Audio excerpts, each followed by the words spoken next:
We've got a license to talk. Shocking. Positively shocking. And the words are for your ears only. I think you got the point. Welcome to The Words Are Not Enough. On episode number 10 of The Words Are Not Enough, we discuss the following. Christopher Nolan's name reemerges as the potential frontrunner to tackle Bond 25. Some new information emerges surrounding Roger Moore's new Live and Let Die memoir. And an M origin comic book is set to release very soon. Stay tuned.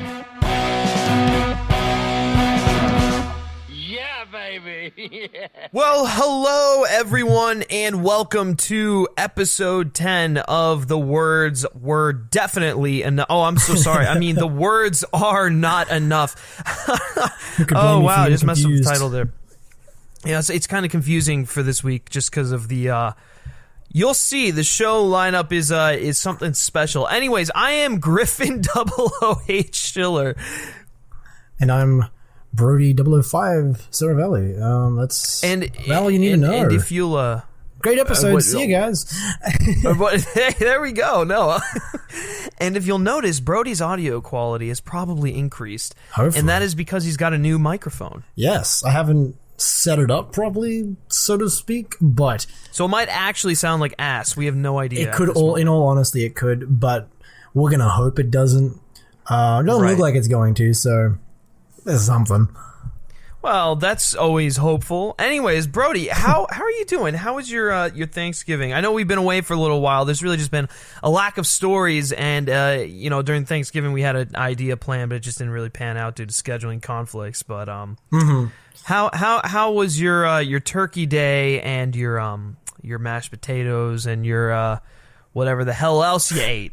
It's pretty good actually. Yeah, no, I just spent it with a friend's family, which was pretty cool. Yeah, not much. You mentioned Thanksgiving, and we were gonna do a Thanksgiving episode, which I was actually pretty excited about. But we didn't end up finding the time, unfortunately. But it was still like an interesting concept, and I think we'll probably end up talking about it next time or something like that. Who knows? Yeah, we can maybe save it for next year. And I guess to clarify for everyone listening, because it doesn't actually make any sense what I just said. We were going to do an episode where we talk about like what we were thankful for in Bond, I guess, which is an interesting, weird idea. But I promise you, it would have been great. It would have been great. Oh, absolutely! Like everything, just like this episode will be.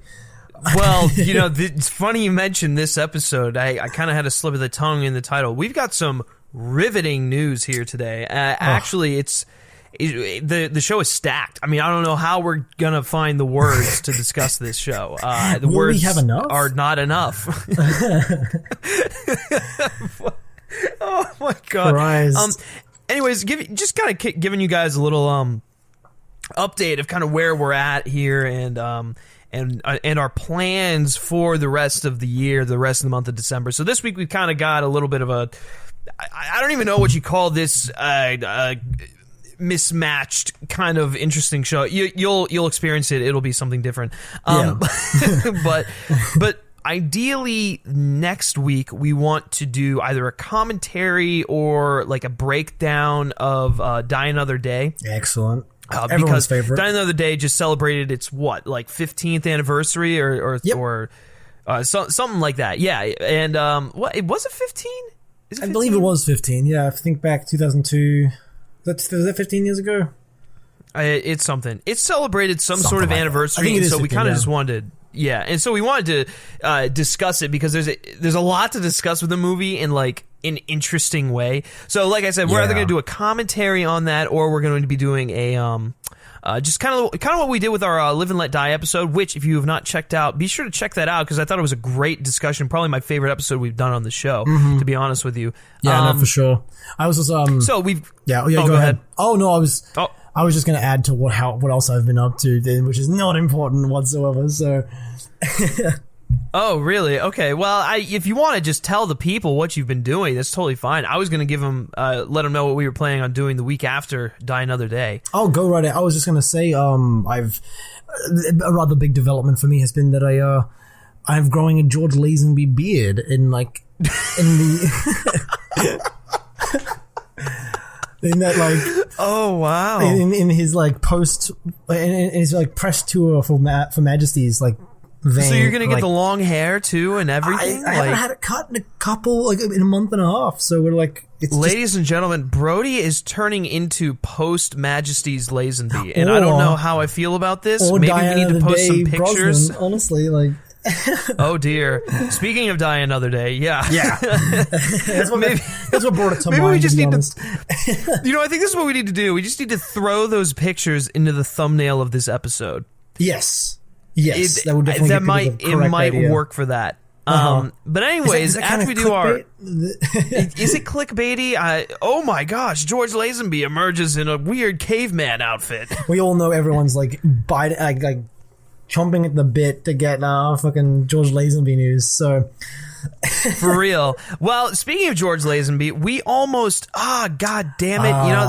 This is a little story here that makes me sad. This hurts, by the way, ladies and gentlemen, this is totally off script. We have not even started the show per se. We are still bantering. I hope you enjoy it. But we were originally supposed to go to a well, not originally. It just we had planned to do it, and plans didn't really work out. So there was around Washington D.C. near where we record this.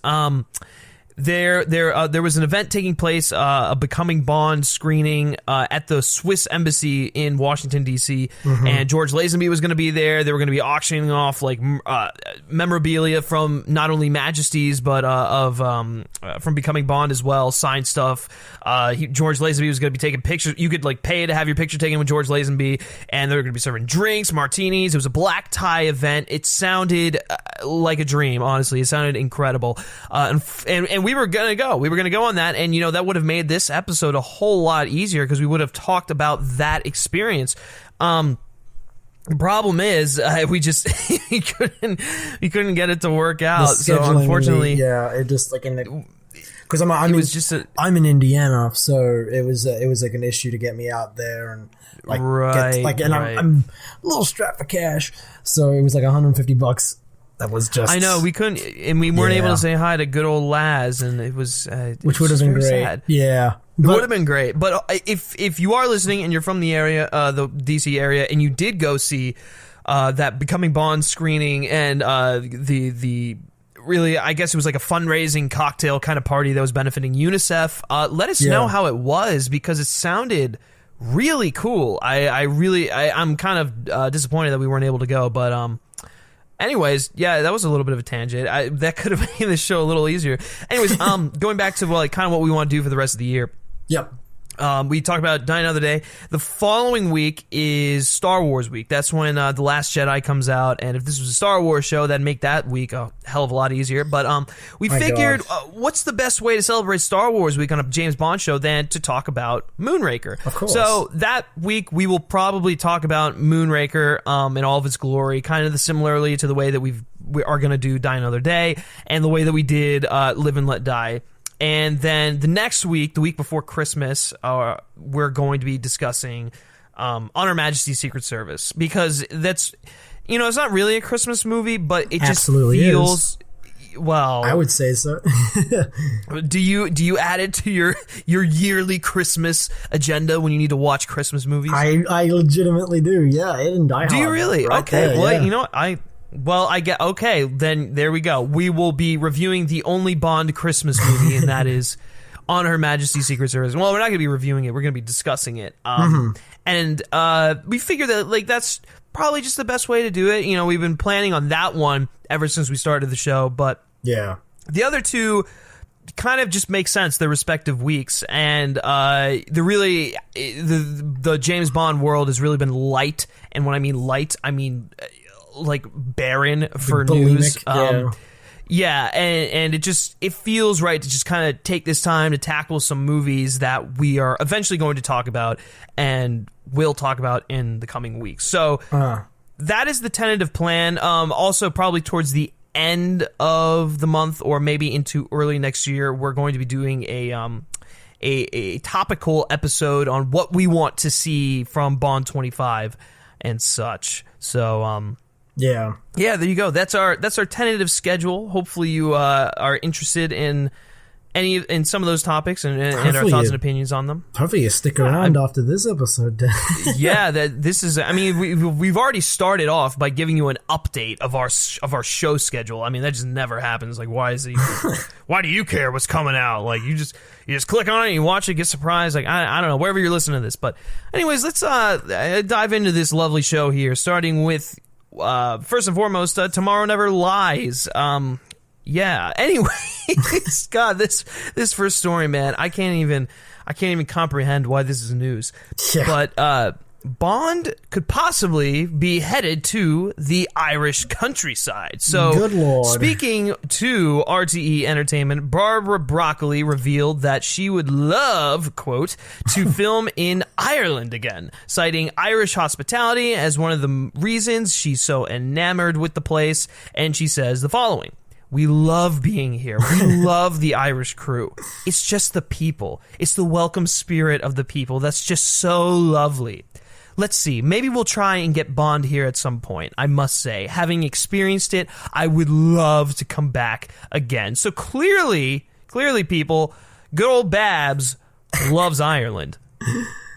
Oh my God.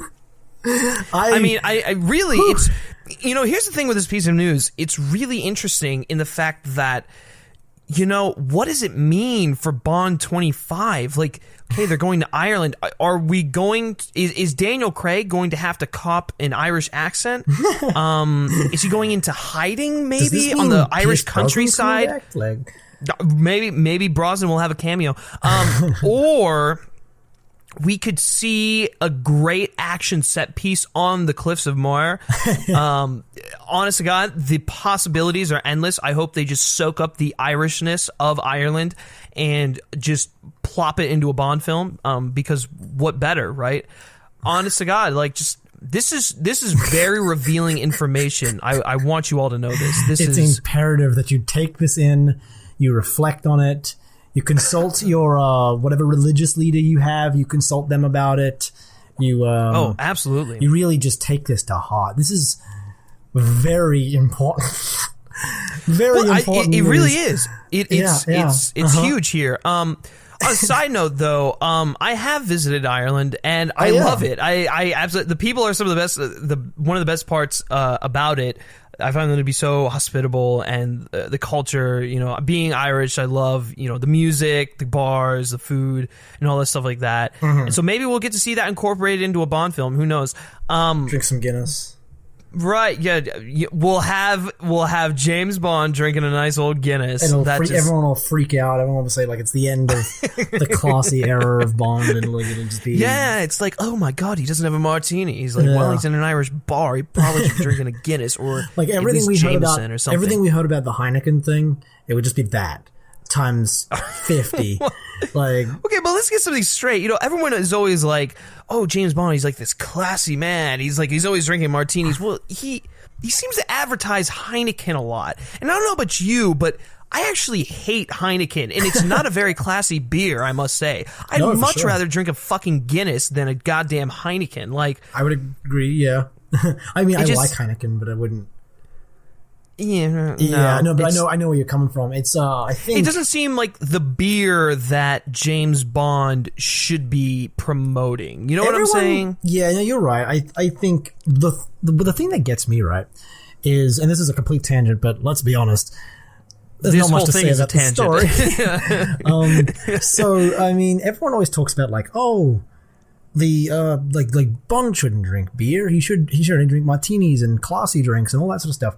But going back to the books, right? Yeah.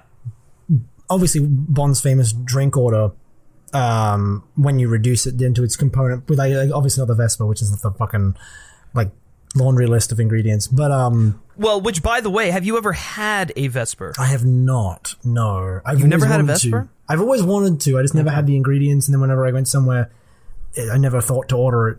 just because it's like right, because you gotta have that list in the back of your head, and you're kind of you have to like order it with fucking confidence. Like if you don't order that drink, you're like what is it? Right, you're like trying to order it. You're like, oh man, I had this really great drink one time, and it's like Gordon's, there's like a lemon peel. They're gonna look at you like what? Yeah.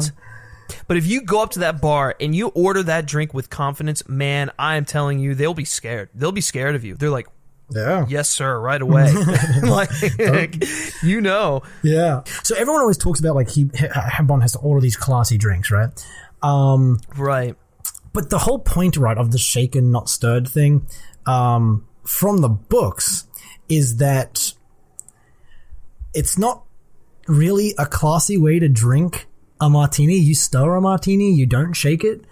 And the idea, the point of making him shake it, not stir it, tells you about his personality. He is a brute. He is quite uninterested in the proper protocol of British I guess aristocracy.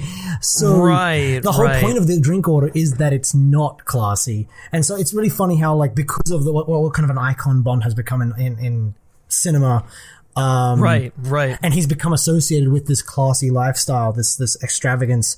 Everyone associates everything he does with class, even though the intention was almost the opposite. Like if you were an aristocratic British person in the 50s reading this, you'd be like, "Oh, shaken not stirred, that's disgusting," or like exactly. Well, and it's funny that it's like it's intentionally brutish. But yeah. Well, and it's funny you bring that up because in Kingsman, when you see Harry making a drink on the plane, he's stirring it. He's stirring the martini. He never shakes it. At first I was like, is that just kind of like a in spite of Bond thing? But then like, no, like you're right, because he is very much like an aristocratic, what do you call it? Like a very like a upper class kind of guy. Yeah. Right. Like he, that would just naturally be the way that he would do it, Mm-hmm. Yeah, I mean, they make that. What's that one joke in the first Kingsman where, like, when Eggsy gets to Valentine's... Oh, yeah, he, like, orders a drink. He's like very specifically, staring at a bottle, an unopened bottle of vermouth. Like... Yeah, he's like stirring it while stirring it, yeah. Yeah, he, like, very actively contradicts the Bond order almost to make that point. So, yeah, it always... which is pretty funny. Random tangent off the beer thing, but I always just thought it was really interesting that Bond... Yeah. Everyone expects him to drink classy drinks when the original intent was the opposite. But Right. But anyways, going back to the real topic at hand, Bond going to the Irish countryside. Huge piece of news here. Might happen. Who knows? Speaking of Bond 25, though, because this is very imperative to Bond 25 and its success, really. So, Christopher Nolan is apparently returning to the spotlight for, directing Bond 25. Really, it's kind of ridiculous. It's like these news rumors that are like, oh, Denis Villeneuve. Oh, no, he's not going to direct it. Oh, let's bring back Christopher Nolan. Oh, no, he's not going to direct. They're like, they have a cycle of, they have like a running cycle of directors that they want to run through the rumor mill. Yeah. And right now, I guess we're back on Christopher Nolan. So they take this with a massive grain of salt. I don't believe it at all, but I do know that this outlet that is reporting it, I believe it's Spanish. What is it? Has reported. 007? Yeah, Archival 007. They have reported some fairly accurate findings in the past. Okay. I can't really... I don't remember them off the top of my head. I just do remember talking about something that has to do with Archival 007. But anyways, they are saying that he is still the front runner to direct Bond 25. And by he, I mean Christopher Nolan. So... there are still possibilities here. Now, this is also kind of leading into another minor topic here that is actually a topic. It was an announcement that was made, an official announcement on who is going to direct Bond 25, or really just on Bond 25 in general, is expected to be made in either January or February of 2018 during award season. So actually, that right there could be a nice indication as to whether Christopher Nolan may or may not be directing the film. This is all very, very hypothetical. Take this probably don't even believe a single word I'm saying right now, but this is just, in my mind, I'm trying to rationalize like why they would be saying this. I mean, obviously they have their sources, they have their reasons for stuff like that, but this official announcement is expected to happen in January, February of 2018 during awards season. So who is a very prominent figure this award season, or who will be, at least in my opinion? Probably Christopher Nolan for his work on Dunkirk. Yep. Mm-hmm. So wouldn't that be the kicker there to just skyrocket Bond 25 into just ultimate, on everyone's radar, than to announce the guy who will probably be nominated for Best Director as your director of your next project? So yeah. Once again, if that's the move, that makes a lot of sense. That's smart. It does, if that is their going, but that means that they're having a lot of faith that he's, one, going to get nominated, two, has a good chance of winning. I don't think that any of that has any relation to whether Christopher Nolan will direct Bond 25 at all. I'm just trying to kind of I guess streamline these two things together, regardless of whether Christopher Nolan is nominated or wins, which he should do both. But everyone knows who the guy is. The guy is one of the few directors working today who can draw in a crowd based on name recognition alone. So you announce Christopher Nolan as your director of Bond 25, boom, everyone's going to go see it. It'll probably be the most profitable Bond film of all time. I will go out there and say it. Honestly, simply because of the fact that it's Christopher Nolan. And it might help combat, some people were lukewarm to Spectre. It might help combat that, to have a really big name attached that is already a big box office draw on his own merits. Oh yeah, absolutely. Absolutely. Well, and the cool thing, and we were talking about this a little bit speculation-wise, but it was like, well, if Nolan's going to do Bond 25, does that mean Hans is going to give us a James Bond score? Hans Zimmer James Bond score. That is something that I would be very curious to hear. I would love to hear that. I would love to hear that. That would be like a dream come I true. feel like he'd do something really cool with it. But but Brody, just in general, I want to get your thoughts on this topic and overall. Yeah. Do you think this is likely? Is this just kind of like shit, just kind of like being smoke in the air, or what? I don't really know. Let me pull out my prepared statement from last time this came out. Right, yes, exactly. Let's just go reference back to that, because I know we already talked about that once. Yeah, no, this will echo a lot of what I've said before, but I think my thoughts are fairly unchanged on this. It's I would love it. It's a great piece of news, really, really cool idea. I've always wanted makes him for to do great one. headlines. Let me tell you. Oh yeah, I would love for him to do it. He's got a passion for the property that I think is almost unmatched in the industry. He always talks about it. You watch most of his films and they're all influenced by it in some way. Like we've mentioned this before. Yeah. Like, actually, I was reading just real quick side note here. I was reading an article that was basically saying like the Bond films that influenced Nolan during like his production on The Dark Knight, or really just influenced The Dark Knight in general. Yeah, no, for sure, because like, there's I haven't read this list, so I don't know what they're saying, but I know for sure stuff like the opening like action set piece from The Dark Knight Rises is very reminiscent of the opening action sequence in License to Kill, or In a lot of Inception has a lot of like majesties, especially in the ski chase. And I was about to say set up. Like I'm pretty sure I read an article where Hans was talking about how he was asked to approach scoring this movie, and he said like for that scene he basically said do majesties and like do your best John Barry in that scene. And so it's it kind of comes through. It really does. It really does. Like there just it doesn't sound like majesties, but it definitely, you know what I mean? Like it doesn't sound derivative of majesties, I totally get what you're saying, because evokes that idea, which again is a testament to Hans Zimmer. So I honestly I would love it. When it comes to this piece of like news, this rumor, I don't know if I believe it. we hear so many things like this. We had like Denis Villeneuve's confirmed and like stuff like that. I know, like I said, they're just going through this cycle of directors. Maybe it's our fault. Maybe it's our fault for continuing to talk about this. It's just when, you know, you got a show to do. There's really no topics on there. Hey, let's throw in the Christopher Nolan story again. Especially when you get a week like this one. Oh, man. And as I'm sure you guys have found out as we went on that tangent about beer, great. It's just a great week of news here. But, oh my god, it's like our cups runneth over. But the words were definitely not enough.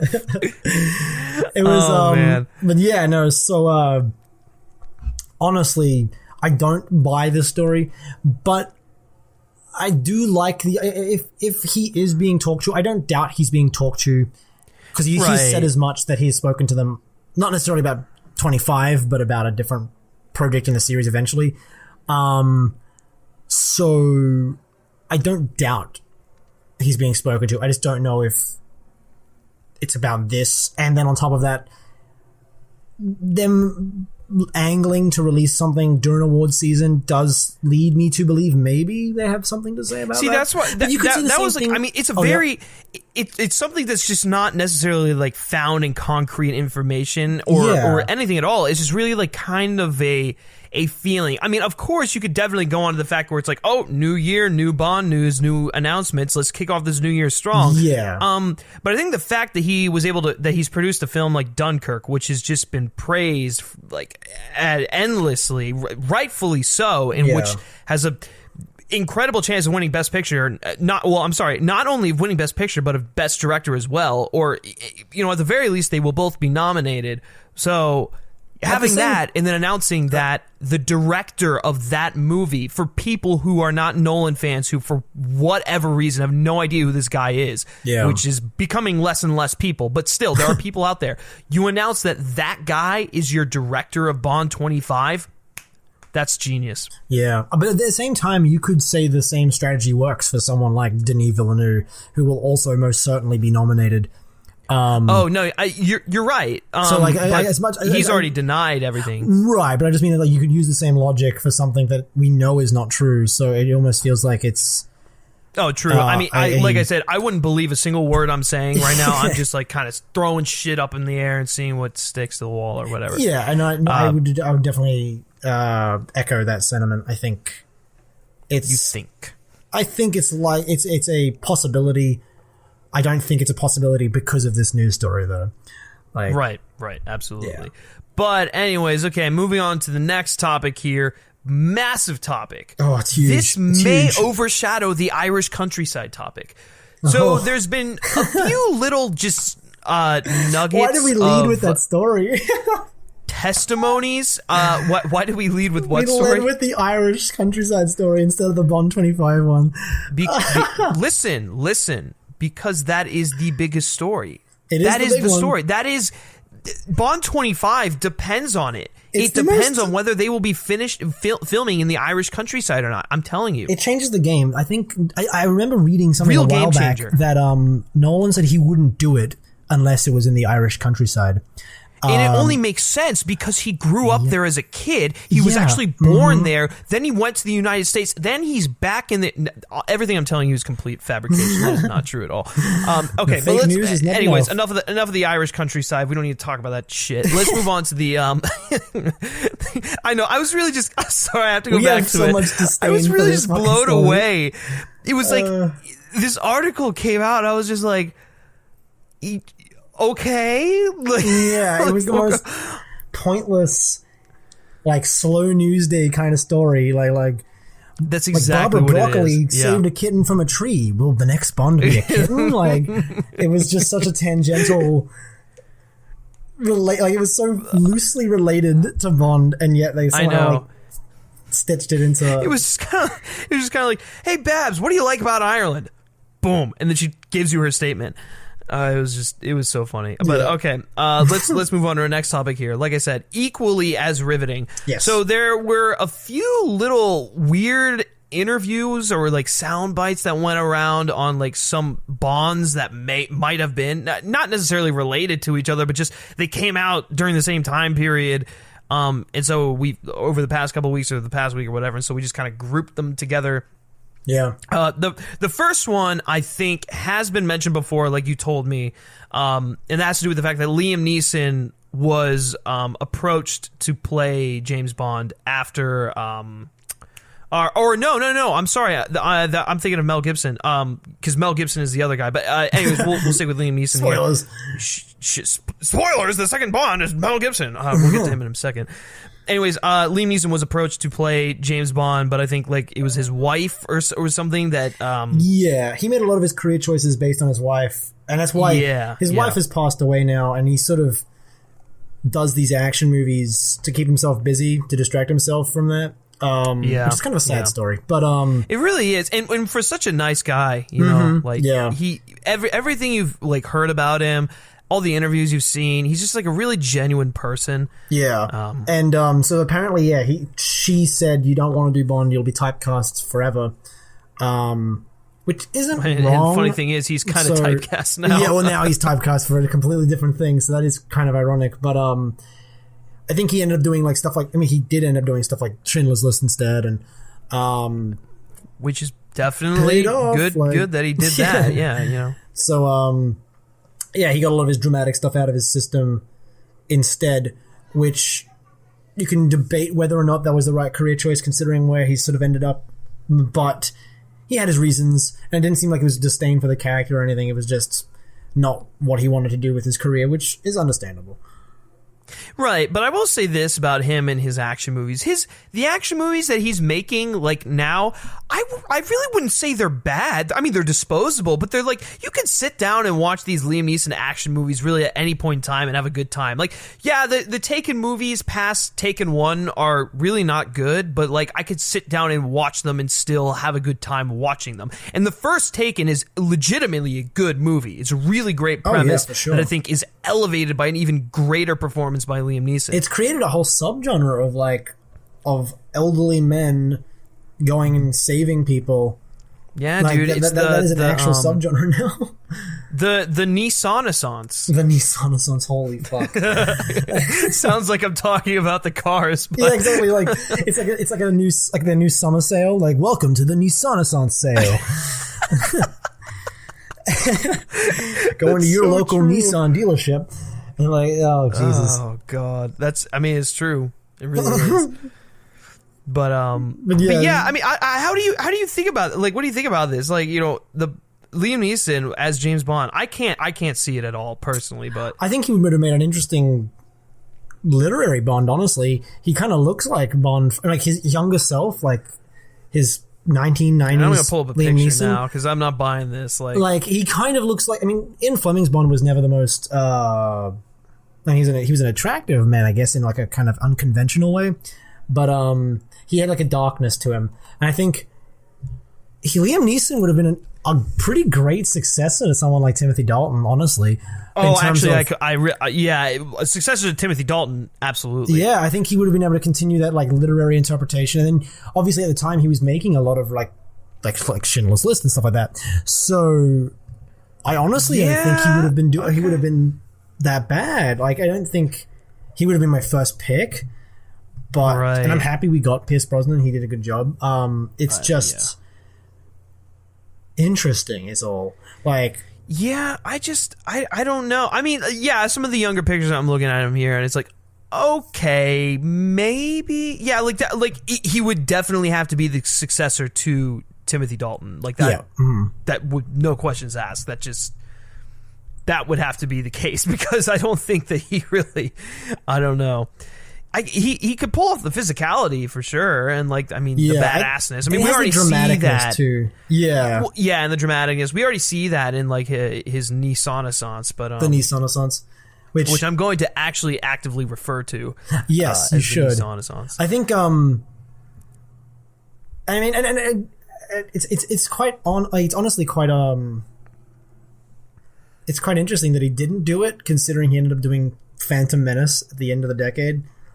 But right, but I guess it's kind of like one of those things where it's like, when Star Wars comes knocking, do you really turn it down? I would say the same thing about James Bond personally, but I guess for whatever reason, people are more likely to jump on a Star Wars film. Yeah, at the time the Bond films was sort of like waning in popularity, and the Star Wars films were at like peak pop culture relevance. So True. That makes sense. Yeah. That does make sense. But anyways, okay, let's move on to the next actor here, and that is Mel Gibson, another really out of the box choice. Going back to that Australian well one more time. Yeah, right. They're like, oh, we got good old Lazenby. Let's go to Mel Gibson. Great. Like it's just and Mel Gibson, if I'm not mistaken, was actually approached to succeed Roger Moore. Am I correct in that? You are correct. Yes. That would have been interesting because I feel like they still would have been going the same route as they went with Timothy Dalton. I mean, obviously, you're looking at someone like Timothy Dalton and Mel Gibson. Both of them bring such an intensity to the roles that they're in, and they can do the drama really well, but they can also bring the physicality when they need to. Probably more so Gibson for the physicality than Timothy Dalton. But I don't know. That would have been a really interesting choice. Like a young Mel Gibson. I don't know if I see him as James Bond per se, but once again, going back to like the direction they were going in, the darker, the more grounded, brutal, like more, I guess, Fleming accurate James Bond. I don't know. What do you see Gibson as Bond? I don't, and that's the thing. I feel like I should. I feel like it all makes sense that I should, but I have trouble picturing it, and I think it's because he was such a big star at the time. Like, that's Mel Gibson. Like all you see is straight like off of Mel Lethal Gibson. Weapon, and like it was his time, I guess. Like, and then later on in the decade, in the 90s, he ended up making obviously Braveheart and like The Patriot and stuff like that, and so he was having a big moment. Lethal Weapon. Well, yeah, Lethal Weapon. Yeah, I mean that's what I said. Because that's like that was Lethal Weapon's like late 80s, right? The first one. Yeah, but that would have been the Dalton era. But that's what he would have been taking over. Oh, right, wait, so. I'm sorry. Yeah, you're right. Go ahead. And coming off of Mad Max, obviously as well. And so I don't know. I just don't picture it. He just seems. Well, the more I look at these younger pictures of him, actually, the more I could see him in that role, to be honest with you. Yeah, I mean, that's the thing. I can see it. I just don't picture it quite as readily. I don't know. Whereas with Liam Neeson, I was like, oh, I'm actually kind of interested to see that. With Mel Gibson, I just don't know what it would have been. Like, that's the thing. Yeah, I have no idea what a Mel Gibson James Bond would have been like. It definitely would have been very interesting, to say the least. Then we got a bunch of great James Bond controversies when all the audio recordings of him came out and stuff, and would have that would have been fun to deal with. It's probably for the best that he never played James Bond. It honestly is. Yeah, I think so. For the legacy of the franchise and his films in the franchise. Yeah, for sure. They would have been disowned.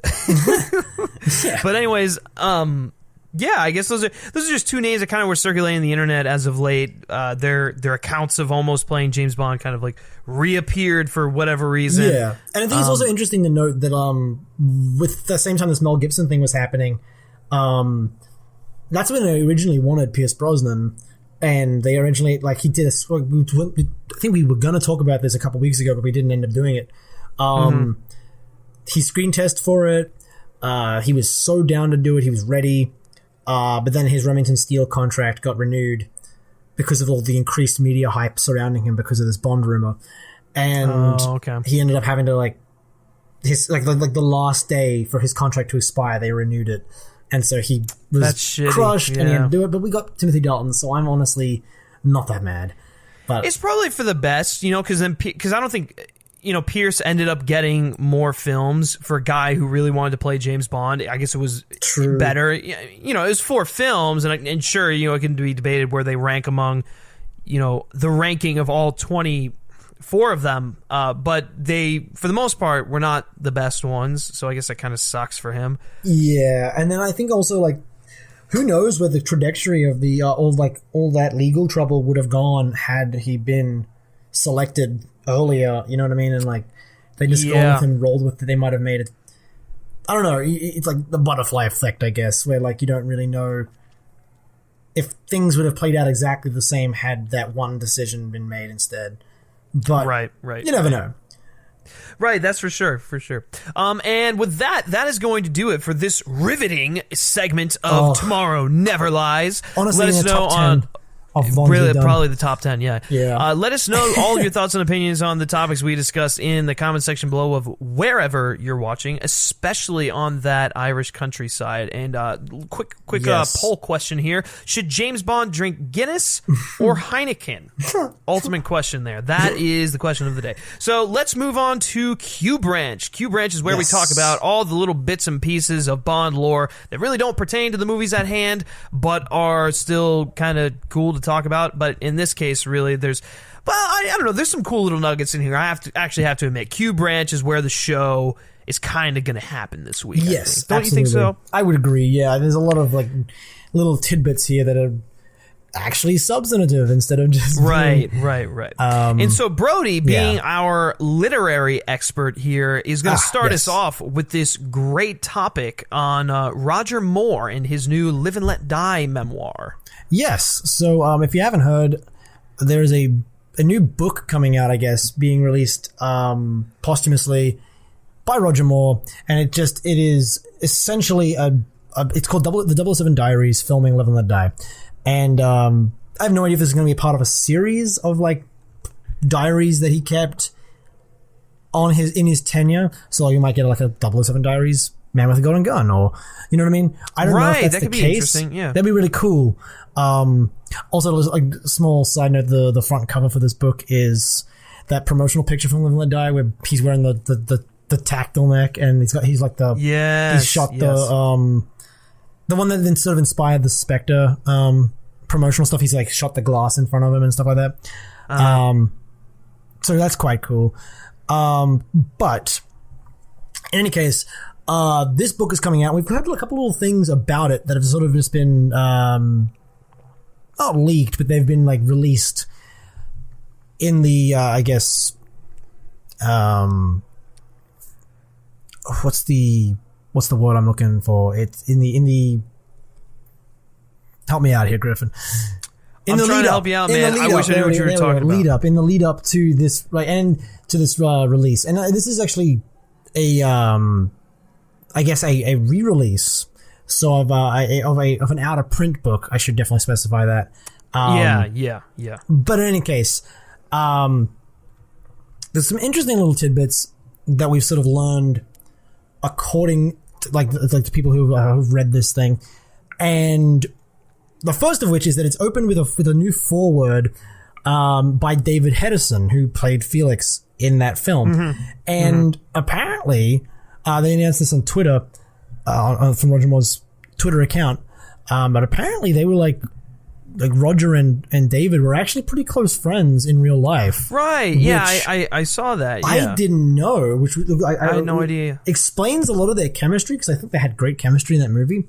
And it also makes it a bigger shame that he never ended up coming back as Felix in Roger Moore's films, because since they seem to like working together and they seem to like each other as people, it would have been cool to see them explore that relationship a bit more. But so apparently there's a nice little foreword by him to look forward to that is new. And on top of that, we've got a couple little stories from within the book. One of which is apparently former Bond producer Harry Saltzman kind of said some bigoted things on the set of Live and Let Die. Yeah, he was. He was kind of a jerk, and he mistreated restaurant waiters, and then shouted the N-word on set at a props man, claiming it was the man's nickname. Which just is kind of a gross little tidbit, but and then and also just I don't know. There's also another little tidbit which is a little less disappointing. Exactly what you expect from Roger Moore, honestly. Following that one story we talked about with the with David Bowie a couple weeks ago. Just sort of gives you a window into his weird life. But apparently Roger Moore was friends with an FBI agent. That's the cool piece there that I had no idea, like, at all. And apparently this friend of his invited him to watch some footage that sort of concluded that Lee Harvey Oswald wasn't the one who shot President Kennedy. Yeah. And apparently it was a conspiracy, and he'd like been sort of brought in on this conspiracy from one of his friends, who was like district attorney of New Orleans, I believe, or he worked with the district attorney. I actually have the quote here. It was basically like, he says, I am not at liberty to disclose what I saw, but it left no doubt in my mind that it was not Oswald who fired the fatal shot. Garrison's assertion is that Oswald was not acting alone, but as part of a CIA conspiracy. An interesting conclusion to 007's 5 weeks in Louisiana. Which is just the most fascinating thing. Right, and also just like it's something after like hearing all these stories about Roger Moore, I'm not surprised this happened to him, because he seems to have like a whirlwind of a life. Like oh my gosh, the guy is I want to see that Roger Moore biopic film. Oh yeah, that would be amazing. Who would you get to play really Roger Moore? Ooh, great question. Roger Moore. Oh man, it would be. That's tough. That's tough. Really tough. I feel like there's a perfect person out there. There is definitely a perfect person. I'm just struggling to think of who that person is. Yeah. They've got to have like that same like the steely blue eyes. Yeah, yeah. Dang, this is tough. This is gonna be, well, you all listening, who do you think should play Roger Moore in a potential Roger Moore biopic? Yeah, I'm very curious to hear what your thoughts would be on that. Let me look around for some names when you continue on with this. This is gonna be interesting. Roger Moore. Well, that's pretty much all the goss I've got on this book. Essentially, it's coming out in June next year, in a limited edition hardback. So I definitely recommend picking that up. It's not something I've read yet, but I definitely will be, because this sounds like the sort of thing I'm very interested in sort of well, and you can expect that we'll cover it on the show. I think it's getting a re-release in, is it like June of 2018? June of that's June of 2018 is the is the re-release. Cool. But yeah, so that's something to look forward to. Right. But anyway, so that about does it for that story. Does it? Is that all we have for that? That's about all. I was really hoping you. I really wanted you to milk it some more so that I could like search for who would be great to play Roger Moore. I should have asked that question at the beginning of the segment, right? And then for you real, had time. yeah, that would be man, I have no idea, because I feel as you're right. I feel like there's someone perfect out there. I feel like I've seen someone before. I think someone asked him at one point, didn't they? They may have spoke to him and said, "Who would you get to play you?" Oddly enough, this is someone that I'm seeing. I'm seeing like a side by side here, and this is. I could see it if he was clean shaven, had a little bit more hair. I'll put a little mole there. Michael Fassbender. I could see it. Yeah, like a dramatic. Michael Fassbender could do it. He really could. Which is funny, because we're always talking about him playing James Bond, right? And him being like our top picks and such. I think Michael Fassbender could do a pretty good job. Yeah, no, I would actually. He's got the face structure, I guess. Right, it kind of it's matches, not. Yeah, I mean, it's thinner than Moore's, but like it still kind of works there. Interesting. All right, well there you go. There's our pick. It's Michael Fassbender to play Roger Moore. He doesn't get enough work, I feel. Michael Fassbender? No way, man. No way at all. He's not even like a name actor, really. No, who is he? Michael Fassbender? You just pull that out of your ass? Yeah. Anyways, so moving on to the next topic here. Right? Like, yeah, right, that guy. So, anyways, our next topic here in this lovely segment of Q Branch is there's a new comic book that's being released. There's an M Origin comic book. I think it's from was it Dynamite? The same guys who have been releasing all the Bond comics. Yep. They're coming out with a new one in when, Brody? Do you know when that is? Do we have that information? It should be coming out. We should have that information. It's okay. It really is okay. This is a shit show of an episode. I'm not going to cut that out. Let's just go with it. Let's roll with it. We do not have a release date by the sounds of it. We have some details on it. It's going to be a 40-page comic, which is pretty impressive. It's a pretty big comic, to be honest. It's like a graphic novel. It's a sizable. I think it's only a one shot too, right? It is. Yeah, they've been doing these one shots. They did one with Felix. They did one with the Moneypenny. So it makes sense to be doing with M. It's going to be written by Declan Shalvey or Shalvey. Shalvey. I don't know. I'm bad with names, but he wrote Deadpool vs. Old Man Logan. Okay, I have not read that. Yeah, he's just it was a pretty good little story. And the synopsis we have so far is pretty limited, but it just says James Bond's superior, codenamed M, scrambles MI6 secret agents across the globe. Sometimes he knowingly sends them to their deaths for the greater good. But a traumatic event from M's early days in the field returns to haunt him, forcing M to return to Belfast, the scene of a crime. His crime. Ooh. Which so interesting. Great. This sounds a lot like M's story in Skyfall. Yes, it does, yeah. Which is actually pretty interesting. I thought that was one of the better parts of that movie, was how like there was a pretty significant focus on M, and Judi Dench just, nails it in that role. But this is interesting. It sounds like a cross between almost Judi Dench's M in terms of like the haunting secret from her past coming back. Right. And Mallory going to Belfast just immediately, because he was like involved with the IRA, I remember. I immediately thought of, when I read the Belfast thing, I was like, oh, that reminds me of Mallory. So yeah, that's going to be interesting. Yeah, I think, in like, if you haven't been reading these James Bond comics, you really should be, because they're pretty good. I have not read all of them. I've read 2 of them, not issues, but like the 2 collections. I don't remember the names of them because they're very. I don't know. It's been a little while since I've read them, but I have them on me.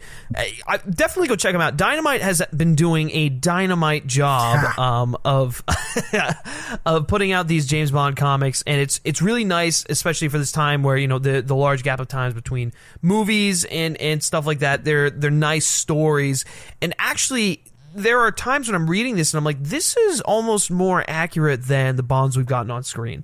For sure. Like in terms of and some of the stories, I think, would actually make great films in of themselves if they were able to make because it's obviously it's a blockbuster franchise.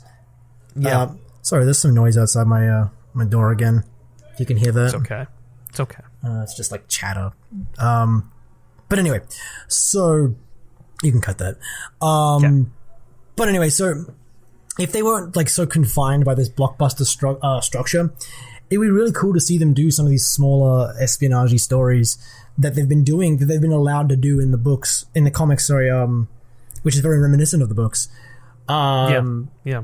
It would obviously turn the formula on its head, because there is a very distinct Bond formula.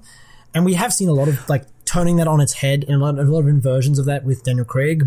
But we haven't seen like to the extent of like lowering the stakes almost. Like a lot of the stakes in even the Daniel Craig films are still fairly high, like funding terrorism or owning a water supply for an entire nation, or like I guess like Silver's plot was pretty localized, but he as a person was a global threat in that he was he had the server and all that sort of stuff, and he had the agents' identities. Right. And then obviously in Spectre, that was a big plot again. It'd be really interesting to see them do like a smaller espionage story like we see in these comics, where it's just like, oh, there's one guy who does one thing and you have to kill him.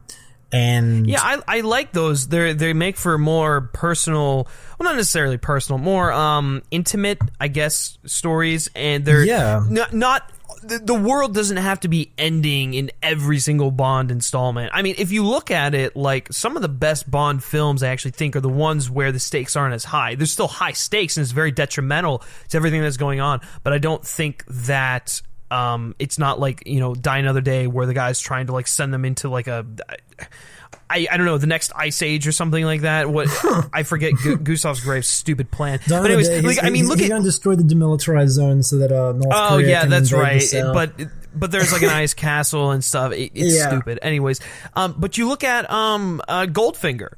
Yes. Very sinister plan. Very sinister plan. He was going to, had to deal with getting them to like buy his or use his money and stuff, and it was actually really genius. But it wasn't like world-ending stakes. I mean, even if you look at like a Casino Royale, like it's a terrorist organization that was being financed, and it was kind of stopping that to find out more about them and through the poker game and stuff, but it wasn't you're not wrong. It's almost like the stakes in Casino Royale were more about preventing someone getting away with a crime rather than stopping a crime happening. I mean, we got the crime. He stopped the terrorist attack like at the 40-minute mark with the plane, right?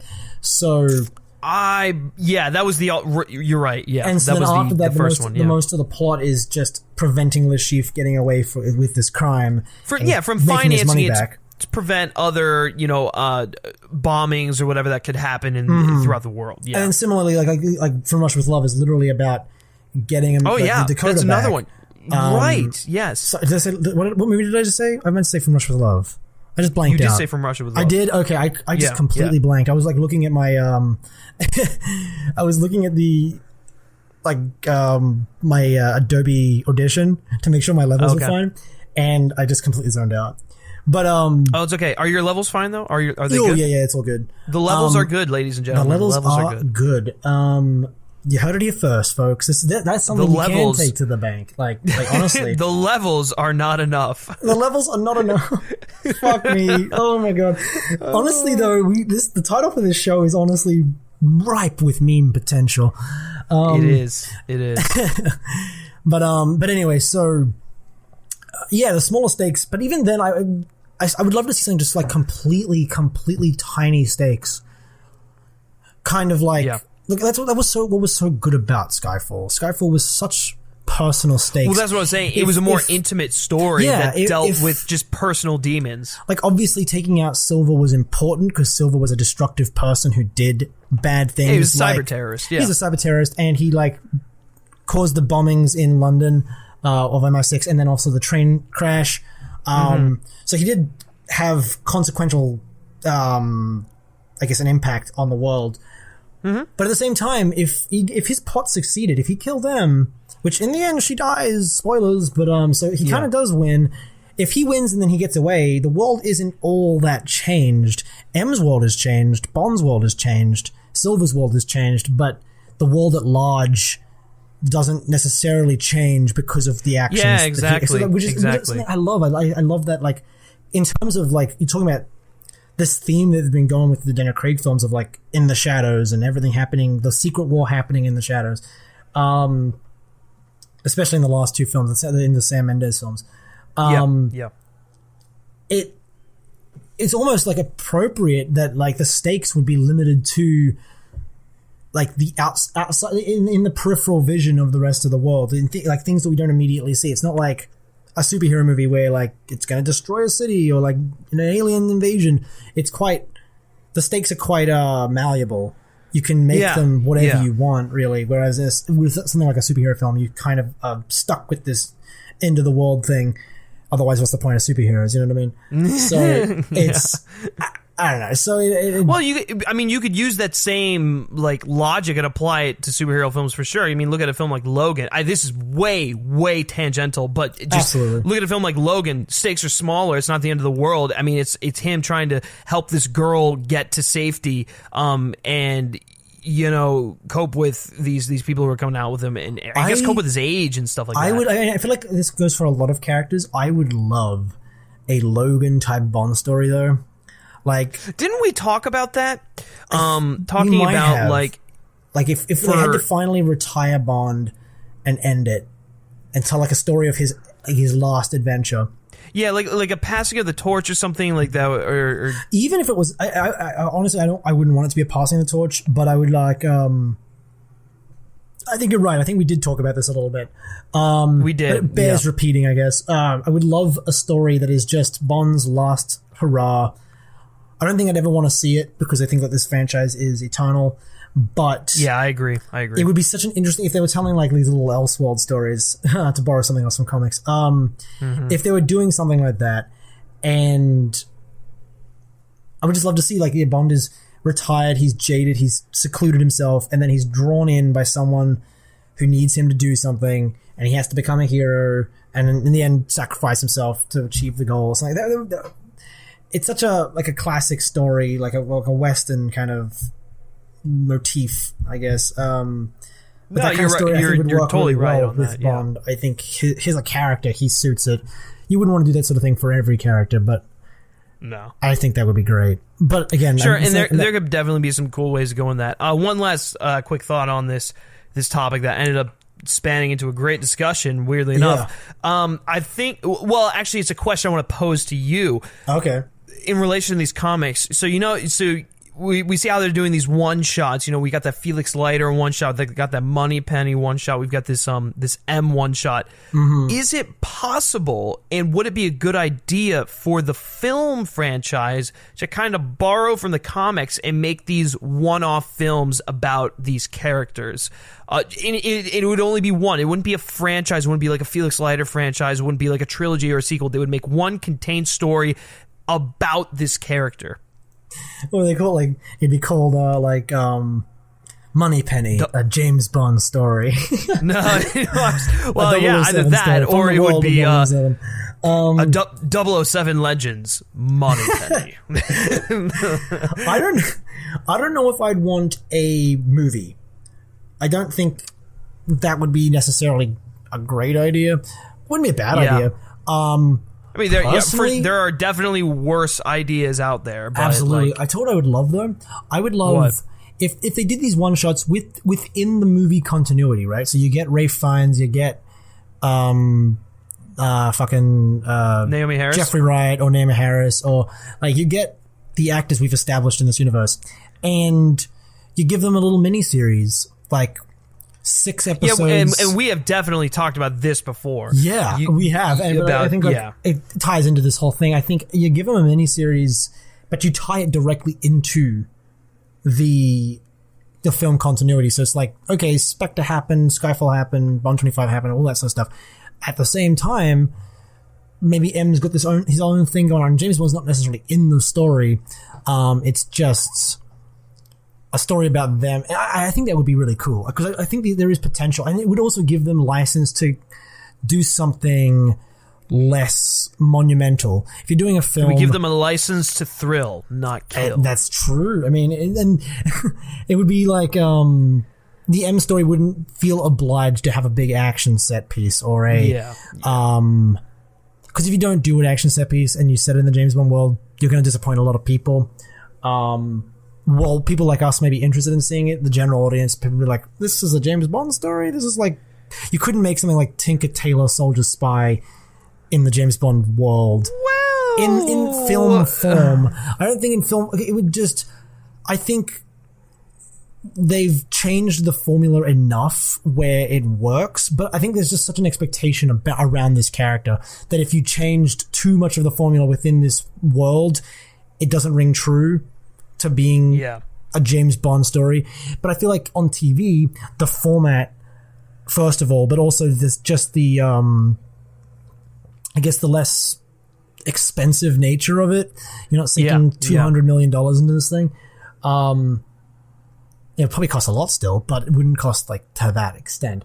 For sure. And you have it's a slow burn. You've got 6 1-hour episodes or whatever. You can do a slow burn story a lot more. However many episodes you need to tell the story. Exactly.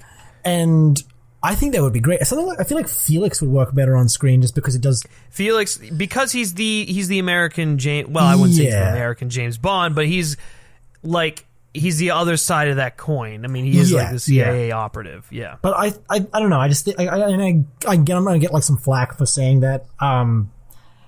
But I just think, I don't know if I'd want to see it. I personally I just stick to the movies, and the comic thing is a nice and the comic thing has the luxury of being able to tie into the novels, which the novels were a little more contemplative to begin with. So you can do these sort of like slower stories, these more character-driven stories in the comics because it ties directly into the novels, which is pretty cool. Yeah, for sure. All right, well, we talked a lot about that. That was actually something I didn't expect us to go on for a while about. We were planning for the Roger Moore story to be the big discussion piece. Yeah, for real. And now it turns out it's a comic book. But anyways, we got one more topic here in Cube Ranch, and then we actually have some nuggets in Brother from Langley. So excited. That's shocking. It's great. But anyway, so the Die Another Day expanded soundtrack has been released on, was it La La Land Records? Yes. They've only got like 5,000 copies available. I, fortunately enough, was able to order one right when the thing dropped, so I will be getting one, tell you how it is and stuff. But it's the score from Die Another Day by David Arnold. I believe it's like signed by David Arnold too. It's got like a bunch of exclusive tracks that were unreleased or were used in the movie but were not released on the official score, which I hate when... Quick tangent here. I know this whole show has been tangents. I just hate when composers do that. It's like, wow, I really love that thing that I heard in that movie. Oh, really? Well, great. You can't hear it. Which I don't even know if that's like a composer decision. No, I don't think it's a composer thing either. I think it's probably more of the record label. But it doesn't make any sense. You feel like you just... I don't know. I know some composers, I know Hans Zimmer does this, where like they sort of construct their albums like it's like a separate entity. It's less to do with it being... I mean, obviously it belongs to the film in terms of like what it is, but... It doesn't like he sort of arranges his soundtracks to be listened in order. You know what I mean? It tells its own story when you listen to it in order. And so like that's why sometimes some tracks are out of sequence and stuff like that. But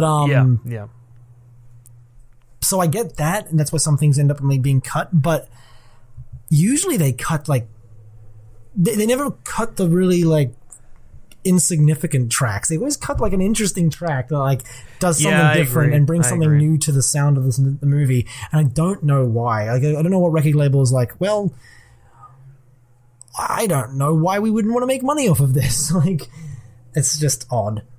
No, I agree with you. So that's why I'm really excited to listen to this expanded Die Another Day score, because regardless of what you think of the movie, I think the score is actually really good. The score's fantastic. The hovercraft chase is one of the best tracks on that for sure. I love that like drum and bass kind of like remix of the James Bond theme. It's so fitting in the film. And then we were talking about this, the Cuba stuff, the Cuba tracks are good. Like the Latin infused James Bond theme and all that. Yeah, definitely good stuff. But anyways, if you are... since we were talking about different tracks that I really liked, there's interesting, like I really like, for some reason, I really like Whiteout, which is another sort of like almost drum and bass version of the Bond theme. Right when he's escaping Gustav Graves' like Ice Palace. Oh, yes. Which I thought was pretty neat. That's a good one. And also the Icarus melody, I guess. Like the Gustav Graves melody, I thought was pretty neat. Like the bum, bum, bum, bum, bum, bum, bum. Yeah. So I'm glad to see more of that. Right. I mean, it's just a testament to how good of a composer David Arnold is. I mean, it wouldn't be this show if we didn't bring up David Arnold at least once an episode, which, by the way, I was actually... Right, I'm actually amazed we haven't brought up Elliot Carver yet. That's usually a once an episode thing. That is true. You're right. Well, now we have it's a paradox. We brought him up by not bringing him up. It was like we didn't bring him up. Oh, we brought him up by saying we didn't bring him up. Perfect. Got knocked two of the regular things out of the way. But yeah, I mean, David Arnold, great composer. He, I think, really understands Bond in a way a lot of composers. Some other composers don't. Yes. Yeah. But and you know, if you've never really listened to the Die Another Day score, give it a listen. It's good. You're not watching the movie; you're listening to the music. And I have to say, you know, regardless of the movie, if a Bond movie sucks, usually the score is one positive thing you could take away from it. Yeah, and he does some of his best stuff in this. It's very... I think he just got the opportunity to do some... Like, I mean, some people have like an indifference to some of the more techno-y stuff he did in there. Right. Which definitely feels of its time. But it's not like you're listening to Triple X or something like that. It doesn't sound as dated. No. It's not like Brian Tyler hijacked a James Bond score. Oh my God. We can only pray he never does. But yeah. That's another one. We couldn't get through an episode without bashing on Brian Tyler. Do we bash on him on this show though? I feel like we bash on him like in private, but not on the show. Well, now you know. Now everyone at home, if you've ever wondered what we talk about in private, it's 50% bashing on Brian Tyler. And then like 50% everything else. I don't hate Brian Tyler. He's fine. I just sometimes I think he's just he's so busy that he doesn't give his all on scores. So yeah, no, I agree. Completely off topic, but yes, it just kind of wrap this thing up. If you are interested in purchasing the Die Another Day expanded soundtrack, which definitely give it a look, see if you are. You can hopefully get a copy on LaLaLandRecords.com. Yeah, just don't order it before I order it because I still have to do that. Well, you're getting ready to do so after this show. Yeah, so I'm gonna make sure that happens before this goes live. It will. Yeah, you'll be good. You'll be good. All right, so that is going to do it for Q Branch. Like I said, with The Words Are Not Enough, if you have any comments on anything we discussed, please leave it in the comments section below of wherever you are listening. So to wrap this whole show up, we've got one more segment, Brother from Langley. We didn't really have a discussion segment this week. No shaken but heard. Really nothing to discuss that would relate back or something that we could think of, and we did a lot of discussing of minor topics. So there's your discussion segment. So yeah, we're gonna move on to Brother from Langley, which is where we discuss all the happenings in spy media, I guess you could say, popular spy franchises that aren't James Bond. Usually a very brief segment, and it will probably be very brief today. The first thing on the docket for Brother from Langley is the Kingsman 2 Blu-ray release. I believe it's coming out December 12th. Am I correct in that? I believe you're right, yes. Something like that. I think it's already out on Google Play and stuff like that.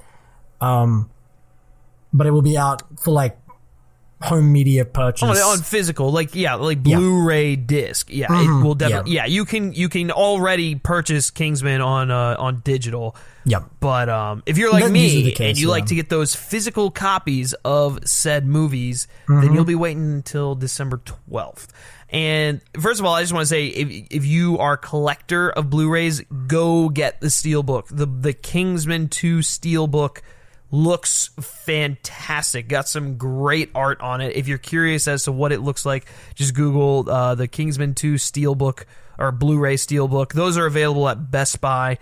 Best Buy always does the Steelbooks for releases. And I have to say, I've been loving that they've been doing it because I don't know, there's something about the Steelbook, there's like an exclusivity thing to it, but then it's really where some of the great promotional artwork from the film gets a chance to shine. Yeah. If they choose to use it.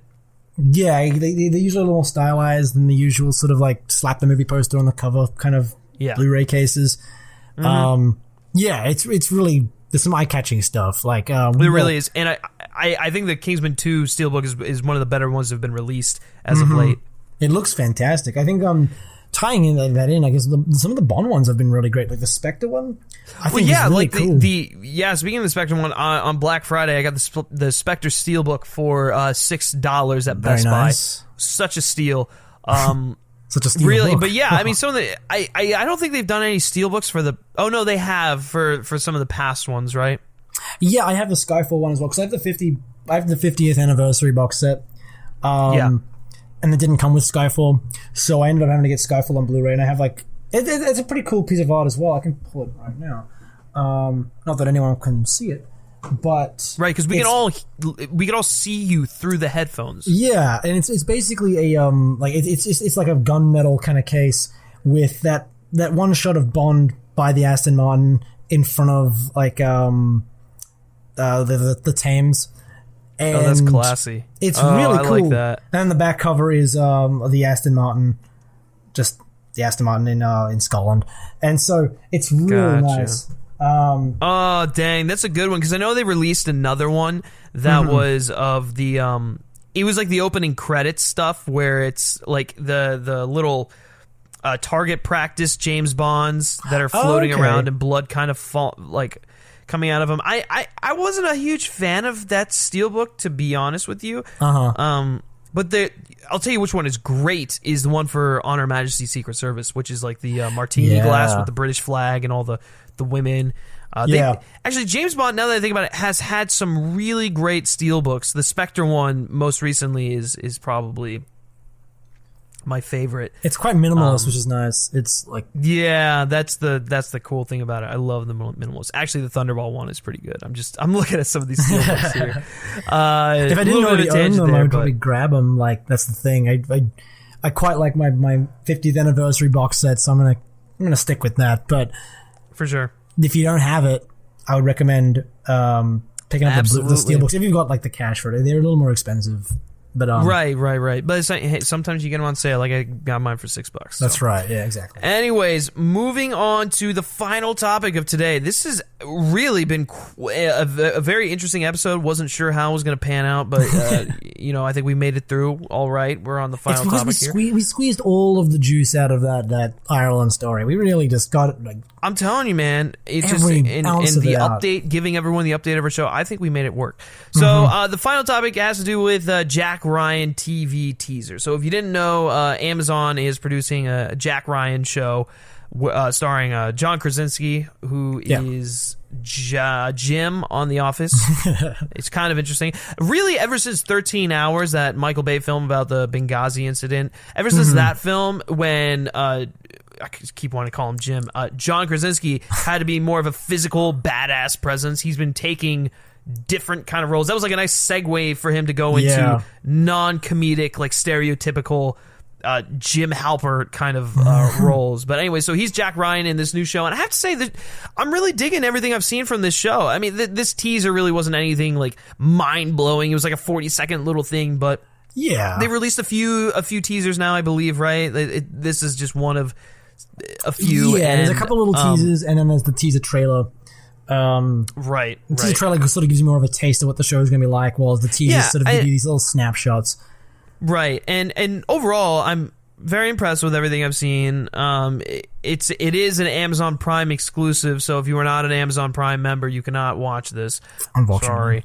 Sorry. But, it's Jack Ryan. It's another very popular spy literary franchise that his films, for the most part, I think, have been... I don't know. There've been some bad ones, but most of them have been pretty good, wouldn't you say? Or at least enjoyable. Great. Hunt for Red Games October is great. Clear and Present Danger is great. Great, yeah. What's the one with Alec Baldwin? That's Hunt for Red October. Oh shit! Wow. That's right? Embarrassing. Yeah, no, you're good. And Sean Connery, actually, since we're talking about. Yeah, that is related back to Sean Connery. No, there's one with Ben Affleck. That's what I was thinking. Ben Affleck. I think that one's called. What is that one called? Some of All Fears. Yeah, I didn't really like that one. That one was okay. Yeah, that one was a bit odd. It didn't feel like it. It didn't feel. It wasn't bad. It just didn't feel significant. That had Morgan Freeman as well, I believe. And then they did the most recent one. They did Shadow Recruit with Chris Pine, which was fine. Yeah, it was fine. It was fine. Yeah, I quite liked Kenneth Branagh in it, actually. I thought he was... Yeah, I did too. An entertaining villain. He's usually quite entertaining no matter what he's doing. But it didn't leave an impact, I guess. Chris like Pine some people, it just felt a little generic, and I could definitely see why. It came out in January too. It was kind of just like a throwaway month. Right. But, I think it was like, I remember it was supposed to come out in November, and then they pushed it. Oh, yeah, you're right. I do remember that. Yeah, they did push it back. That was a little frustrating, anyway, but... I think that this new series looks very promising, I have to say. I get some 24 vibes from it, but maybe that's just because 24 kind of borrows a lot from Jack Ryan. No, I think you're right. I think it feels more so like 24 than it does like Jason Bourne or anything like that. Which is good. I don't want to see Jason Bourne 2.0. I want to see Jack Ryan. That's why you're making the goddamn show called Jack Ryan. I agree. I hope they end up doing like a... because in the books, the Tom Clancy books, Jack Ryan progressively just becomes more and more influential in the United States government until he's the president. I hope we get to see that, because in all these films they've been so disjointed, and like we only get two or more in a single actor's tenure. Yeah, that's the thing. They've all really been like one-offs, and so like every film he's basically just the same thing. He's an analyst who ends up getting swept up into an adventure. And then they definitely set that up in this trailer when he goes like, I'm an analyst, and he goes, get the fuck in the plane. Right, but if it's, like, being a series, they can continue down his arc. I would love to see like him go from analyst to agent to, whatever else, to like to secretary to president. I'd love to see that evolution of his character, because that's something we haven't seen from him before, and that's something we don't really see too much in, like, I guess, spy media from like these characters. Yeah, like, is the evolution, an evolution, a career evolution of these people. They usually, like, Bond's been a fucking field agent for 50 plus years. Right. So real quickly, just to kind of close this thing out, I'm going to give you 3 choices here in 2 different mediums. So we've got Jason Bourne, Jack Ryan, James Bond in a literary sense, and all 3 of them in a film media sense. How do you rank them?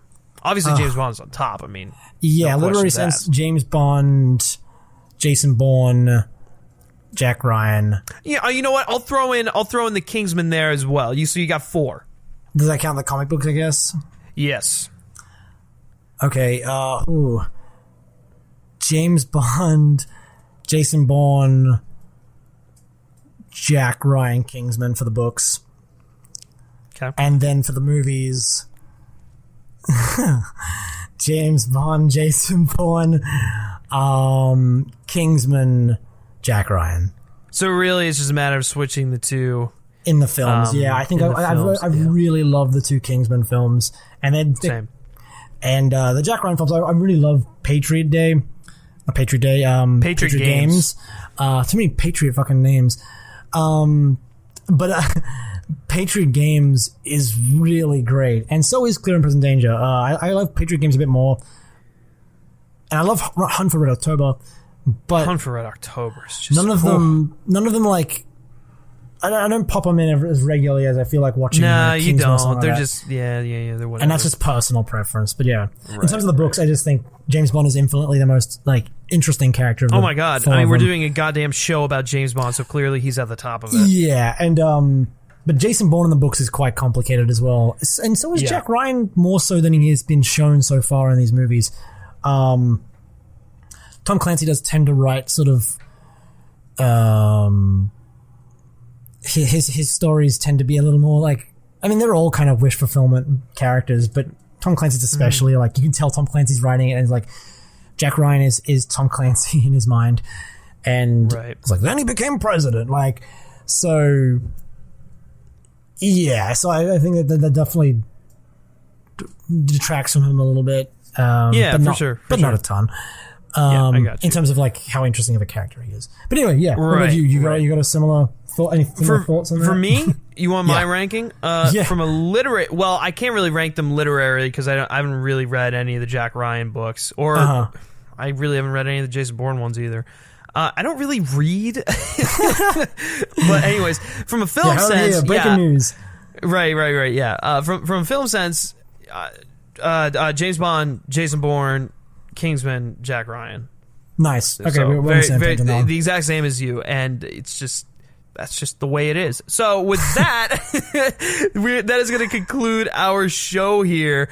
Hopefully you enjoyed kind of our random tangents that we went off here. I thought we had some great discussion throughout the course of it. And surprisingly, if you did happen to like, if this was your first time listening to the words the words are not enough. I promise not every show is like this. It's usually more structured, and then we have a nice discussion at the end. But really, this is a little bit more laid back. There wasn't a whole lot to talk about, so we had to milk it for what it was. Everything but hopefully you will join us for future episodes. And if you did like this episode, be sure to like it if you can, like it wherever you're listening to this to. If you're listening on iTunes, go into the ratings and reviews tab and please leave us a rating and a review. That really, really helps us out. As far as getting the show notice, it helps us out as far as just like feedback, positive feedback. Let us know your thoughts and opinions in that section of the ratings review section on iTunes. That is the best way to help us, and then spread the love. You know, if you're really enjoying the podcast, give us a shout out on like Twitter or Facebook or something like that. Share with all your friends. If you're listening to us on YouTube or any other medium, give this video a like, share with your friends, same sort of thing. And I think we have stuff on iHeartRadio too, so do whatever you do over there. I don't use iHeartRadio, so wish I could tell you. You can also like Men vs. Movies channel, the channel where we talk about other movie-related topics and such. You can go follow us there on the YouTubes, simply by searching Men v. Movies. Subscribe. I've put out several movie reviews within the past couple days, one for The Disaster Artist. Great picture. And then you can also like Men vs. Movies on Facebook and follow us on Twitter simply by searching Men v. Movies. And Brody. Yes. Where can people find you on the interwebs? You can find me at Brody Cervelli on Twitter. Yeah, there'll be a link in the description because the name is a little difficult to spell. But that's pretty much where I'm at. So feel free if you want to see me talk about literally anything that comes to my mind. Yeah, it's a fun time. I'm just as like sarcastic and cynical in real life, so just feel free to. I can attest to that. That is a true statement. And if you guys like me specifically and you like what I have to say, you can always give me a follow on Twitter at Griff Schiller. All right, that's gonna do it for this episode of The Words Are Not Enough, and we'll catch you next week. Take care.